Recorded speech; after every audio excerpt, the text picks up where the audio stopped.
What do you got there, sir? My dragon, too old and experienced to be startled by anyone or anything, slowly lifts his head from his treasure chest, his white whiskers glistening, eyes still shining with the ancient humor and wisdom that he has long since forgotten. His breath plumes cold smoke, the fire inside now embers. Oh, but in his prime. With a trembling hand, he shows me a golden firebird. One of the little ones will like this. Wow, absolutely. I carefully wrap it in my handkerchief and tuck it into my knapsack. Oh, look, a golden coin. I point toward the glint in the path. He stoops and falters. I write him. Allow me. Oh, there's another. Coins are scattered every few feet like Hansel and Gretel's pebbles, making the way back to his lair.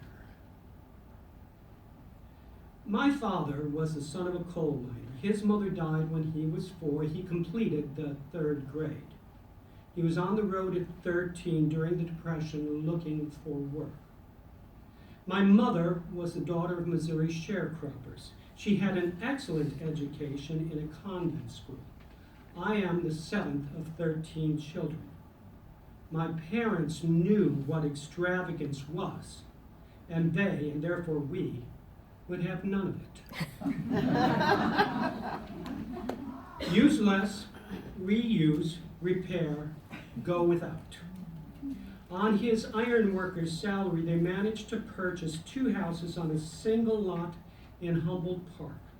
They rented out the brick 2-flat in front. We lived in the wood frame in the back, initially renting out the 2nd floor to make ends meet. I and 3 brothers slept 4 to a room, 2 to a bed.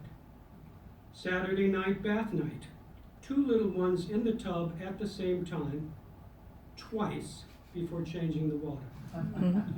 My mother, who had been a beautician, was our barber. We resisted until our father, tired of the whining, took the clippers in hand and reached for the bowl. A rare bottle of Coke, again shared by 2. One pours, the other chooses first. The exactness of those pours would have made a diamond cutter proud. One vacation each year to the Indiana Dunes. Sandwiches for lunch, barbecue for dinner, head home at dusk. Sunburned, sated, and anticipating next year. One trip to Riverview, the amusement park, on 5-cent day. It's your birthday? Cake and ice milk, cheaper than ice cream. Happy birthday to you. Oh, and your present? You do not have to wash dishes this night. Maxwell Street on Sunday mornings for supplies for the family garage door business. And Jimmy's Polish? Dad, can I? Don't even ask. You know the answer. You should have had breakfast. Oh, and finish your dinner. But Mom, I'm not hungry. Kids in China are starving. Kids in Alaska are freezing. Should I put on my coat? Finish your dinner. Frugal but not cheap, generous with anyone in need. Always plenty of meat, fresh fruit, and vegetables. Are the bananas overripe? Milkshakes. Is the milk spoiled? Sour milk pancakes. Chores and jobs, of course. Deliver newspapers at 9, groceries at 13, work in the family business during college. Oh yes, and you will go to college. And always enough sports equipment, bought used, of course, on Maxwell Street or new from Sears as your Christmas present. But when a particularly vicious hit, not mine, I assure you, finally knocks the tattered leather off the baseball, wrap it in friction tape, and play on. Waste nothing.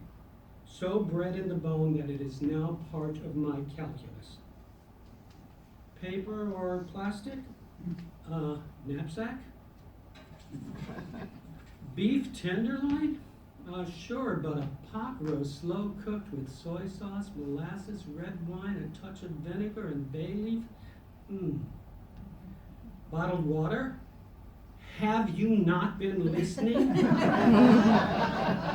Not unless we're in the crime scene that is Flint, Michigan. And the ancient dragon, my father, of course, a garbage picker. Thankfully, not when I was a child. I wouldn't have understood it then. Eventually, even as he became more demented, his need to survive and provide did not falter. He was constantly in quest of something valuable, something lost. And the golden firebird? A rubber ducky found in a garbage can to where it was returned later that evening, maybe to be discovered anew tomorrow. The gold coins marking his path home? Quarters. I had sprinkled them there on my way to find my dragon. He had earned that extravagance and so many more.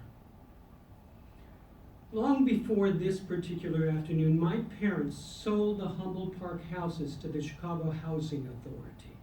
The frame house that we grew up in was immediately demolished as a fire trap. Occasioning my brother to observe, we grew up in a house that wasn't good enough for poor people. 13 children raised in that house by the dragon and his wife. 4 owned their own businesses, then a nurse, a social worker, 4 lawyers, 2 docs, and a storyteller. As if we were poor.